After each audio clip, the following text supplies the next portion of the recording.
Gracias por continuar con nosotros en este lunes 19 de diciembre, ya lunes prácticamente navideño, pero que evidentemente todavía tenemos retos en esta semana porque comienza el asueto, con ello comienzan el desplazamiento de personas, las fiestas y posiblemente, yo espero que no sea así, hechos delictivos y de violencia por los que tenemos que estar muy atentos. Y para hablar de todos estos temas, de lo que hemos vivido a lo largo del año, ya se encuentra con nosotros el doctor Cándido Mercedes. Muchísimas gracias por estar con nosotros. Buenos días Ezequiel, buenos días distinguida Anamitila Lora. Bueno, un privilegio contar con don Cándido por aquí. Vamos a empezar el informe de participación ciudadana. Empieza citando el fracaso del gobierno con las 13 reformas presentadas, que la presentó para que fueran conocidas en el Consejo Económico y Social, en el CES. ¿Cómo explicar tantos retrasos del gobierno? Aquí no hemos sido capaces de reformar la seguridad social. No hemos sido capaces de echar para adelante una reforma tributaria o reforma fiscal, mejor dicho. No hemos sido capaces de las reformas electorales que tenemos pendientes. Y ya entramos 2023 en un año preelectoral. ¿Cómo explica, siendo el partido de gobierno, siendo el gobierno mayoría en el Congreso?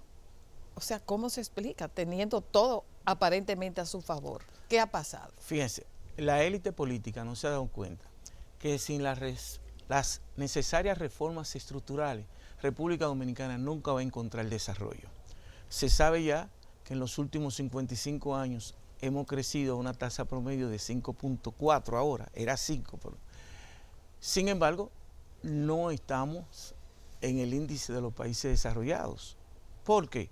Porque se necesitan reformas estructurales a mediano y largo plazo. ¿Para qué? Para generar lo que se llama una mayor inclusión social. Por ejemplo, República Dominicana, actualmente, de América Latina, es la que más éxito ha tenido en términos de la economía. Sin embargo, tenemos indicadores sociales de África subsahariana. Por ejemplo, ustedes saben que somos líderes en mortalidad materna. Mientras nosotros tenemos 126, América Latina tiene 67. Pero somos líderes en algo terrible, en embarazo en niñas y adolescentes. ¿Y qué te genera eso? Cuando tú buscas la variable de esas niñas y adolescentes embarazadas, que es el 22%, el 95% son pobres y el 90% no terminó la primaria. O sea que hay dos variables que acusan la pobreza: educación y pobreza. Y eso potencialmente, ¿qué genera? Niñas teniendo niños muy pobres, potencialmente tú tienes delincuentes. No necesariamente tiene que ser así, pero un indicador de potencializador que genera eso. Entonces, no tenemos visión, la élite política no tiene visión, te tiene que pensar a corto, a mediano y largo plazo. Y ve que la sociedad dominicana cada día más tiene seres humanos que están fuera del progreso. Por ejemplo, tú tienes como parte de la violencia estructural que el 30% de los jóvenes no tienen empleo. Y tenemos los índices más altos de América Latina, 22%. Ahí está lo que se llama la violencia estructural. No necesariamente porque una gente sea pobre, de manera inexorable tiene que ser un delincuente, pero es un potencial, porque es un factor social que está ahí, que lo explica. Y que nunca la seguridad ciudadana se va a poder resolver con el problema coercitivo. No puede ser nada más de contención y reacción. Tiene que ser merced a estos factores sociales. Entonces tenemos esas 13 reformas. Ninguna se han llevado a cabo. El amigo suyo, Rafael Toribio, pudo consensuar con todos los actores sociales y políticos 7 de esas, pero tienen que ir al Congreso. No se ha hecho. ¿Y qué tan? Fíjense, señores, es tan grave la situación de la visión de la élite política que la actual Junta Central Electoral hizo 2 anteproyectos, Anamitila, bien hecho, bien ponderado, bien equilibrado. Lo sometió en agosto del 2021. Así es. Lo llevó al Congreso y no se ha conocido. ¿Qué te quiere decir? Que los 3 partidos más grandes no quieren reforma, quieren ir con esas 2 leyes caracterizadas por la medianía, por la mediocridad, ineficaces, que van a seguir generando campañas enormemente costosas y desbordadas. ¿Qué tuvo que hacer la Junta Central Electoral? Algo inaudito. En un régimen donde existiera el imperio de la ley, un compromiso con los partidos políticos para que no hicieran la campaña a destiempo. Un compromiso. Pero ahí está la ley. El artículo 78, numeral 8, de la ley de partidos políticos te dice que tiene que hacer. El artículo 280 de la ley del régimen electoral, numeral 4, te dice que tiene que hacer. Pero, ¿qué hay en República Dominicana? Pero todavía. ¿no le parece que la Junta ha sido pusilánime, que ha sido cobarde de no enfrentar a esos partidos? Ellos han hecho lo que les ha dado la gana. Sí, Ellos viven en campaña. No, los tres principales. Sí, yo creo que ha sido. Los tres principales. Vamos a lo único que hicieron fue cambiarle el nombre, de que una consulta, cuando era una primaria. Exacto. Mira qué pasa. Quienes hicieron esa ley. Digo, y el gobierno está en campaña. Está desbordado también. En campaña, sí, desbordado. Ahí lo dice también. Mira qué pasa. Es que hicieron esas leyes con esos vacíos.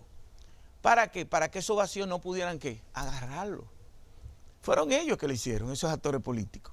Con esos vacíos, para que la Junta no pudiera morderlo. Yo digo en un estudio, México, que tiene 128 millones de habitantes, en términos de rendición de cuentas de financiamiento de los partidos políticos, cumple con todos los requisitos y tiene 128 millones y 2 millones de kilómetros cuadrados. Corríjame. Brasil, que tiene 220 millones de seres humanos, y es 172 veces más grande que República Dominicana. En todo lo que tiene que ver con visibilidad y rendición de cuentas, Brasil, que tuviste que votaron más de 140 millones de personas. Y tenían los resultados la misma noche. Sí. Así. Porque tiene que ver mucho con esa élite política, con la decencia de los actores políticos. Entonces, esas dos leyes que debieron estar aprobadas no han sido aprobadas. Pero el PRM es mayoría en el Congreso. Tú tienes PLD y tú tienes Fuerza del Pueblo, pero ninguno. Está en el Senado que la están discutiendo, pero ya se fue este año. Pero, Cándido, ya se fue medio administración del presidente Luis Abinader y no ha logrado impulsar estos proyectos de reformas estructurales. Tenemos la educación, tenemos la salud, que están prácticamente paralizadas y muy lamentablemente, ya que usted nos hablaba del tema de nuestros grandes déficits en materia laboral para los jóvenes, de educación para los jóvenes, de embarazo infantil. La semana pasada, por ejemplo, una organización, World Vision, daba a conocer resultados de una encuesta que hizo en algunas de las provincias del noroeste, provincias pobres, y decía que los niños de entre 8 y 9 años de edad, solamente 1 de cada 3 entiende lo que lee. Es decir, son analfabetos, pese a que conocen el alfabeto y pueden pronunciar lo que leen, pero no lo entienden. ¿Hacia dónde va la reforma educativa? ¿Qué hemos logrado?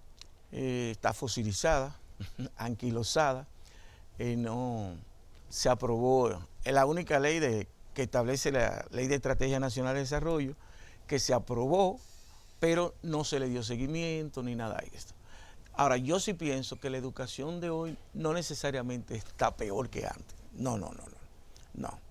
No ha sido acompasada con los niveles de inversión que se ha producido, que es el 4%. Porque por ahí hay personajes que te dicen que no más inversión. El promedio en América Latina es 5.5. Acuérdense que el 4% en República Dominicana se vino a comenzar a aplicar en el 2013.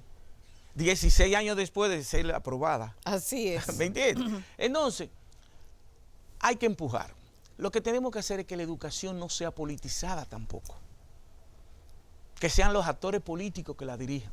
Nosotros no podemos propiciar, por ejemplo, con Danilo Medina se aplicó el 4%. Acuérdense que había un problema en República Dominicana que se quedaban 300, 400 mil niños sin escuela. Ya eso no es. Casi tenemos la cobertura. Casi, porque este año 98%, recordemos todo este conflicto que por se dio, ejemplo, que los niños tenían que ir a escuelas privadas. Hasta el 2012, promedio, un maestro te ganaba 17 mil pesos. Hoy te están ganando 45 mil. Es más, yo he sido testigo de profesores de colegios de élite de este país, profesores de colegios de élite, que se han ido ¿a dónde? Al sector público.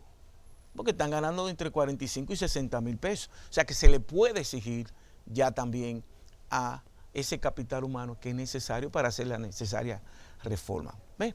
Pero ¿qué ocurrió? Miren ahí. comenzamos el 4%, pero estaba Josefina Pimentel. ¿Se acuerdan cuando comenzó Danilo? Pero ya en enero o febrero te puso a Carlos Amarante Baré. Carlos Amarante Baré, que sabe de educación. Luego te vino ¿quién? Andrés Navarro. ¿Es experto en educación? No. Es hijo de una maestra, era el pretexto. Después te viene Peña Mirabal, experto en educación. No, es lo que es contador. ¿Me entiendes? Y no tiene maestría o doctorado en educación. Entonces es la educación politizada. Bueno, este señor, el actual ministro, parecería que no. Parecería. No, ese señor, si es por competencia. O sea, es muy diferente a lo que hemos tenido. Doctor en educación, graduado en Francia, hace mucho.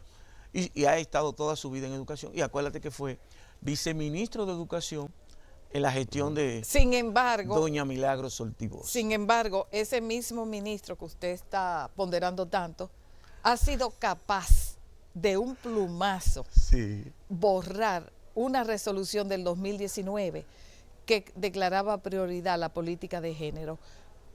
Eso está contenido en la Estrategia Nacional de Desarrollo. Sí. Entonces, también se olvidó desde el gobierno de Danilo Medina y en el gobierno de Luis Abinader, tienen amnesia, borraron la Estrategia Nacional de Desarrollo. Exacto. Que se supone que era un compromiso hasta el año 2030. Es más, te voy a ser honesto, yo que le hago auditoría a esa Ley de Estrategia Nacional de Desarrollo, si esa Ley de Estrategia Nacional de Desarrollo se hubiese llevado como establece ahí, otra República Dominicana tendríamos, honestamente. Estuviésemos casi en el desarrollo, porque ahí te dice con indicadores qué deberíamos tener, incluso en materia de educación, en materia de salud. Estamos en 2% en salud, inversión en salud. Ahí dice que ya para esta fecha es 3.5, 3.6 en salud. Todo, pero imagínate, estos actores políticos escriben, porque hay una crisis, Ana Mitila, en República Dominicana, igualito que el siglo XIX. Un desbalance, un desnivel muy grande entre las normativas establecidas por esos mismos actores políticos y la cultura política. Por ejemplo, este país tiene leyes para todo, pero la cultura política es seguir estableciendo el viejo paradigma que le dio éxito. Y yo le digo a la gente, pero mira, en el 1920 en Estados Unidos no era Al Capone que dirigía y mataba y de todo. Eso se puede hoy en Estados Unidos. Aquí no. Aquí, por ejemplo, hay empresarios que le dio éxito tal o cual situación que no era, para aquella época suponte que entre comillas era normal. Pero le van dejando a los hijos la herencia de cómo hacer cosas hoy, que ayer le dio éxito hace 50, 80 años, pero que hoy no debe ser, porque ya el mundo ha cambiado y el país ha cambiado. Pero como eso le dio éxito, le dicen a los hijos, mire, entonces por aquí, buscando el atajo. Porque somos la sociedad de América Latina, no lo dice Cándido Mercedes, lo dice el Latino Barómetro, el país con mayor fraude social de América Latina. Fraude. Fraude social. Pero explique eso, don Cándido, profesor. ¿Qué es el fraude social? Fraude social es como una sociedad, en su inmensa mayoría, buscan lo que se llaman los atajos. La manera de qué? De no cumplir con las reglas y las normas establecidas, fuera de las reglas del juego. Por ejemplo, somos líderes en falsificación de medicina, oigan eso, líderes en falsificación de tabaco, de cigarrillo, de alcohol. Y ya ustedes vieron, como dicen, hay un señor defendiendo de por qué él no puede cerrar su... mantequilla. Sí. No, el negocio del agua. Okay. Y él de una vez dice, porque parece que él evaluó todas las demás empresas de agua, que las otras están, que la de él es la mejor, porque él es el que vende más. Óyeme, eso es inaudito, que ya le dijeron, no, tú no puedes cerrar. Demuestra entonces que tú tienes el agua buena y que Salud Pública demuestre que es verdad, que hizo el análisis. Y si eso es así, hay que cerrarlo, pero ya él está buscando y la tiene abierta. O sea, es lo establecido como ley y la cultura política le buscan la vuelta y no debe ser. Y eso no nos deja avanzar como país. Fíjate que a pesar del enorme crecimiento económico que hemos tenido en los últimos 55 años, no logramos. Tenemos tres sociedades distintas, muy distintas. Acuérdate que el 46% de los hogares dominicanos no tienen agua en su casa. Y más de un 12% de los dominicanos y dominicanas hacen sus necesidades fisiológicas en letrina y un 5% a cielo abierto. Eso es propio de una sociedad muy, muy tradicional. Claro. Y para eso se necesitan reformas estructurales, para que no hayan tanta gente excluida de ese progreso económico. Este fraude social obviamente nos lleva a pensar de inmediato en la corrupción, con políticos que están acostumbrados por un lado, el clientelismo, pero también por el otro lado, a esos atajos para hacerse ricos con rapidez y también a desviar fondos para otras actividades como la política, como los partidos políticos. Participación Ciudadana hizo un balance y nos podría hablar un poco de cuáles fueron los hallazgos, además de la lentitud. En la justicia, ustedes saben que hay sus luces y sus sombras. Tenemos un ministerio público, no me gusta usar esa palabra, pero ahí hay tres personas que son blindadas. Pero son tres personas. Sí, óyeme, ha habido una revolución. Cuando Jenny Berenice llegó, nada más habían 6 fiscales ahí. Eso era que existía de nombre, pero ahí no se hacía nada. Ahí llegaban los expedientes y era archivarlo o llamaban del Palacio para que lo archivara. Tenemos un ministerio público realmente independiente. Lo interesante sería que sea consagrado en la Constitución de la República. Nosotros como Participación Ciudadana queremos que se haga esa reforma. ¿Por qué? Porque hoy hay un presidente que tiene la voluntad política para nombrar una persona de esa categoría, pero mañana puede llegar otro y poner a un miembro del comité político. Oigan eso. ¿Sabes lo que tú pones un miembro del comité central, comité político, en un tribunal de esa naturaleza? Tribunal Constitucional o Tribunal Electoral o Suprema Corte de Justicia. Eso es inaudito, eso es inconcebible. Pero aquí se da. Pero al final tenemos a una ex jueza que no tiene vinculaciones políticas dirigiendo el Ministerio Público, pero tenemos a un presidente de la Suprema Corte de Justicia con vinculaciones muy políticas. Sí. Entonces creo que hay un desbalance. Él renunció del Comité Central cuando lo eligieron para la Suprema. Pero eso es lo que se quiere, que no exista, que no se dé, que no se siga produciendo. Y eso ahora es por voluntad política, pero no porque la Constitución lo exige. Si mañana llegan esos actores políticos que han gobernado, van a nombrar a su gente de comité político o de comité central, porque eso fue lo que le dio éxito y no han tenido consecuencias con las cosas malas que hicieron en el pasado. Cosa malísima, que da pena. Entonces, tú tienes el caso de la ONSA. En la ONSA pasó todo casi no al lugar. Nada más el caso de Junior, el asesinato que ha sido condenado, pero toda la problemática de la corrupción que se visibilizó y evidenció en los expedientes fueron anulados. Pero tú tienes el caso de los 3 brazos, un expediente bien elaborado, que en ese caso Flavio Darío Espinar, Dantes y Lidio Cadet investigaron todo aquello y ustedes jugaron un papel estelar, los medios de comunicación también, porque se juntaron 3 medios juntos y hicieron un programa desde los 3 brazos y se visibilizó todo aquello. Bueno, pues no pasó nada. Y esas son debilidades que es propio de la justicia. Por suerte, uno de esos jueces así le han elaborado un expediente, la Suprema Corte de Justicia, y ya está en el Ministerio Público, en PECA. O sea, vamos caminando muy al paso. Ustedes ven ahí 11 acciones que se tomaron en este año que no se hacían, porque también tenemos que ver, Ana Mitira, lo que se llaman los matices. Los cambios, a menudo, con esta profunda arritmia histórica que tenemos, cuando uno ve matices, significan revolución. Mira, ahí hay 11 acciones, que tanto compras y contrataciones, la Cámara de Cuentas, la Contraloría General de la República, que montó un departamento que se llama Antifraude.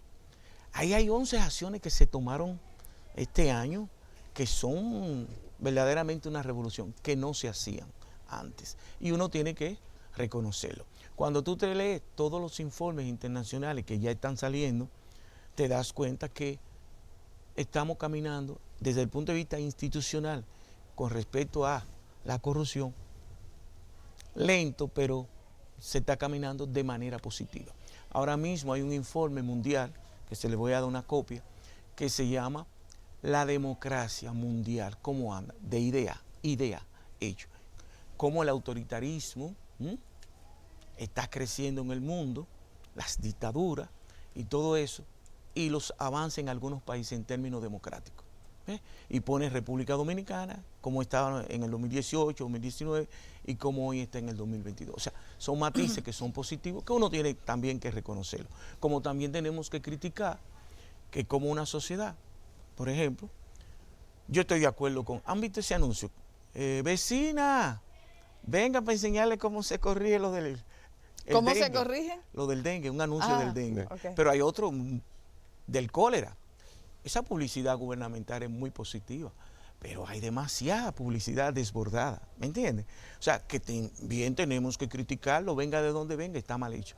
Demasiado gasto en publicidad. A mí que no me vengan, no, que la del PLD era el doble, como quiera, esta de ahora es mucho, aunque aquella fuera. Bueno, el presupuesto de la DICOM también quizás récord. Entonces, ahí tenemos que buscar el equilibrio.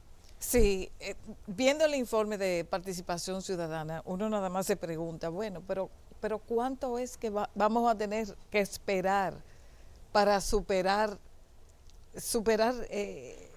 o avanzar? No nos vamos a poner y que superarlo, no. Dar unos pasos, aunque sea. Porque seguimos con la cantaleta de los embarazos del adolescente. Seguimos con los famosos intercambios de disparos. Este diciembre se ha teñido de sangre. Esa es la verdad.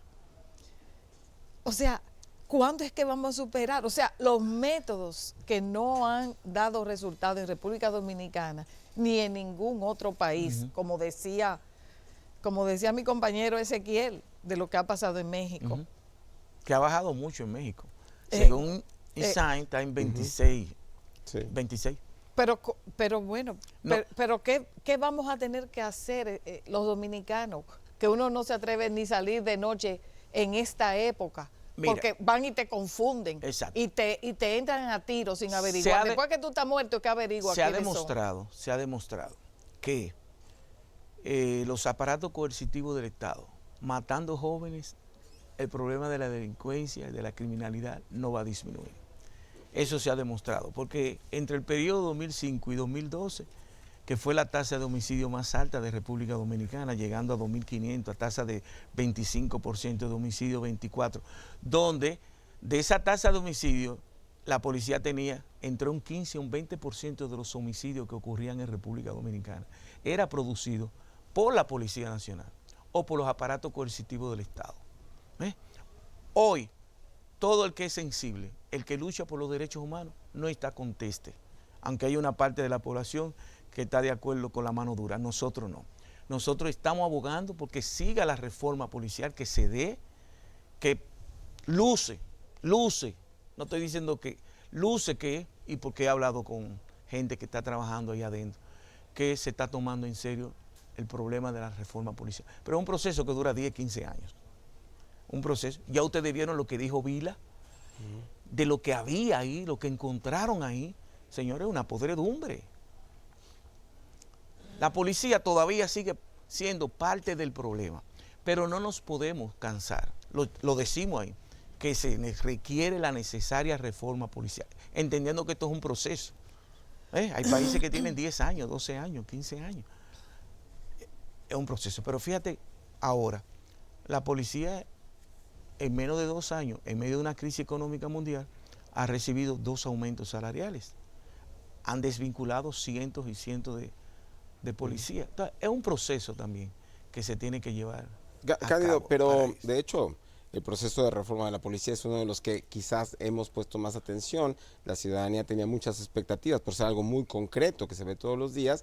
Y en medio de este proceso de reforma, que queremos pensar que está avanzando, aquí estuvo el vicepresidente ejecutivo de Fincos y nos dijo que sí, comienzan por la capacitación, lo que vemos es un recrudecimiento de la mano dura de la policía con el apoyo popular, porque como usted lo decía hace un momento, sí, parece ser un movimiento de carácter global. La gente quiere regresar a la mano dura, lo que vemos en Brasil, Exacto. Los enfrentamientos muy sangrientos en Río de Janeiro durante todo el gobierno Bolsonaro, lo que estamos viendo en El Salvador, aplaudido popularmente por la población, y aquí parece que también estamos copiando los métodos, sí, y que el gobierno está auspiciando esta mano dura policial. es propio de la naturaleza humana desde el punto de vista emocional, reaccionar de esa manera. ¿Está bien? ¿Por qué? Porque tú tienes miedo, tú tienes pánico, tú estás nervioso, las mujeres casi son luchadoras libres con la cartera aquí, la pobre acaba de cobrar y viene. La gente tiene lo que se llama motorofobia. Pero y justamente esto no mi hija genera... desde que ve un motor está así nerviosa porque fue atracada llegando a mi casa, un motor.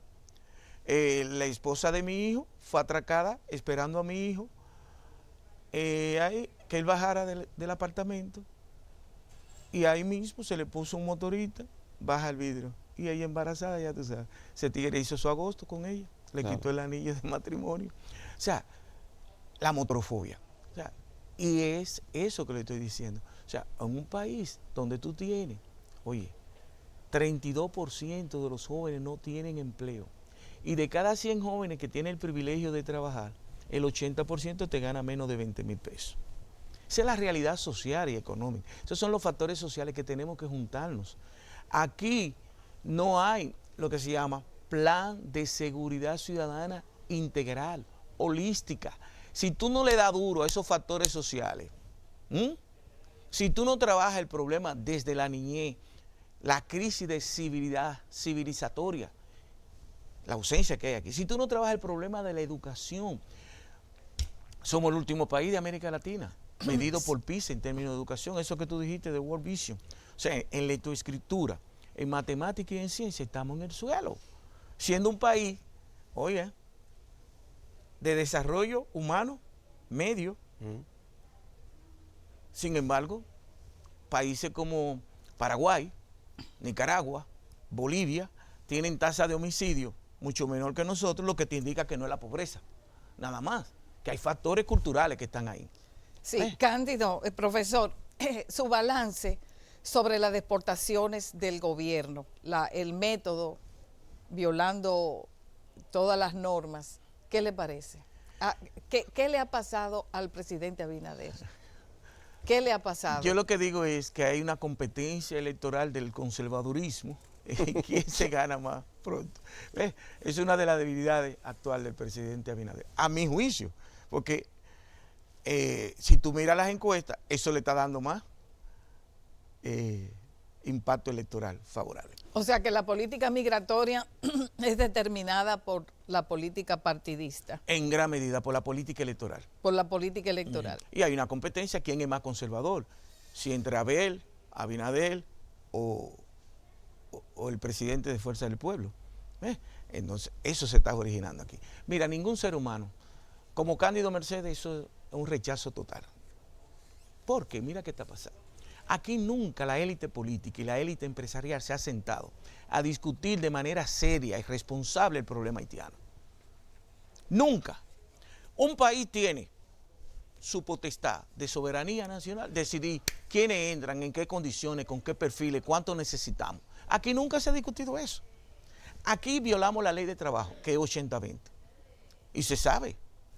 Aquí violamos la ley de migración, que acuérdate que fue aprobada cuando Hipólito, casi ya que se iba, y no es sino 7 años después que se aprueba el reglamento, que estaba en el despacho del presidente de entonces, 7 años después, para que tú veas lo serio que cogen el problema de la migración. O sea, entonces nosotros, mira por ejemplo, yo vi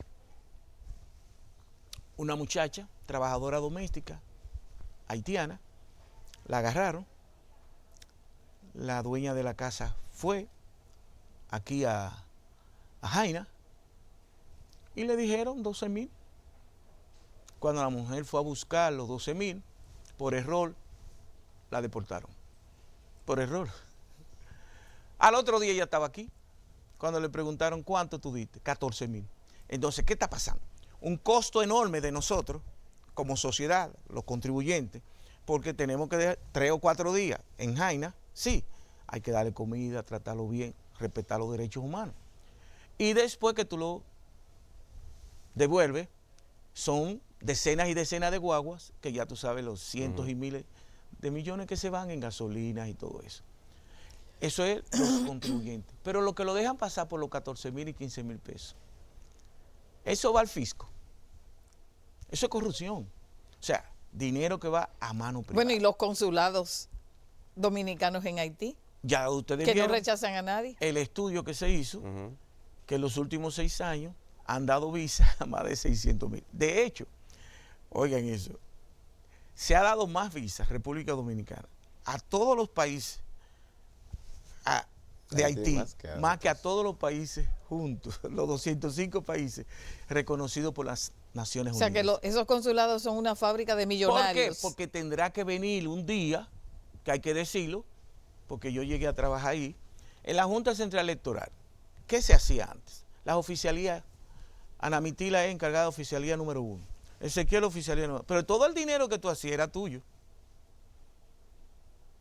¿Se Pero entendió? todavía falta, está pendiente esa regulación de parte de la Cancillería. Entonces, eso se le puso un salario a los directores de oficialía y eso se resolvió. Entonces, ¿qué tú tienes que hacer?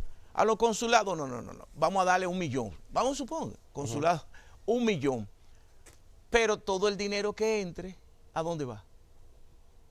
Al fisco Al dominicano. fisco. Pero no entra, es un 20%. Entonces, ¿cuánto cobran? Entre 100 y 300 dólares.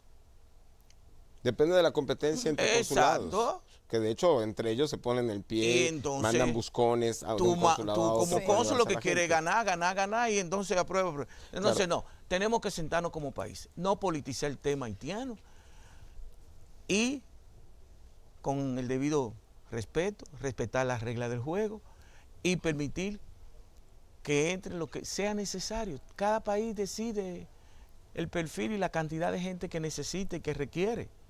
Claro. ¿Me Sí. entiendes? Cándido, perdona, Sí. vamos a comenzar el 2023 con otro déficit bastante lamentable para el país, que es una nueva ola migratoria, no de haitianos hacia el país, sino de dominicanos hacia Estados Unidos a través de larguísimas travesías. Lo hemos visto a través de Guatemala, que no nos está pidiendo visa, cruzando por todo México, pagando fortunas, hasta $10,000 para su travesía para poder llegar a Estados Unidos. ¿A qué se debe este Esa es fenómeno? otra, Ana Mitira. O sea, no haga a los demás lo que no te gusta que te hagan a ti. Por ejemplo, yo nunca voy a estar de acuerdo con tratamientos inadecuados, inhumanos, con un ser humano. ¿Ves? República Dominicana tiene el 20% de su población fuera de su territorio. El 20%. Nosotros tenemos 2,5 millones de dominicanos desparramados por el mundo entero. Donde uno menos se cree hay un dominicano. Así es. ¿Ves? Entonces yo tengo que ser consecuente. Somos un país de inmigrantes y un país de emigrantes. Tenemos ahora mismo alrededor de 8% de la población de inmigrantes. ¿Está bien? Entonces, eso es, ¿qué te está diciendo? Son 300 millones de seres humanos que hay por el mundo Sí. de migración. 300 millones de seres humanos. Uno por problemas bélicos, otro por problemas económicos, otro por problemas políticos. Mira, por ejemplo, ¿cuántos venezolanos tenemos nosotros? Se habla de Fue la que más 125,000. creció, Ujú. más que la haitiana. En términos relativos, hay más haitianos. Pero hay alrededor de 150,000 venezolanos en 2 o 3 años, rápidamente. ¿Qué? Crisis económica, crisis política e institucional, y eso hace que la gente se vaya. Y la hay, que es lo más nefasto, lo más abominable, que es la migración forzosa a través de la trata de personas, que se está dando muy fuerte en el mundo también. Profesor, Johnny Martínez, de nuestra audiencia, está preguntando que qué le pareció el desarrollo del censo, el Censo Nacional de Población y Vivienda.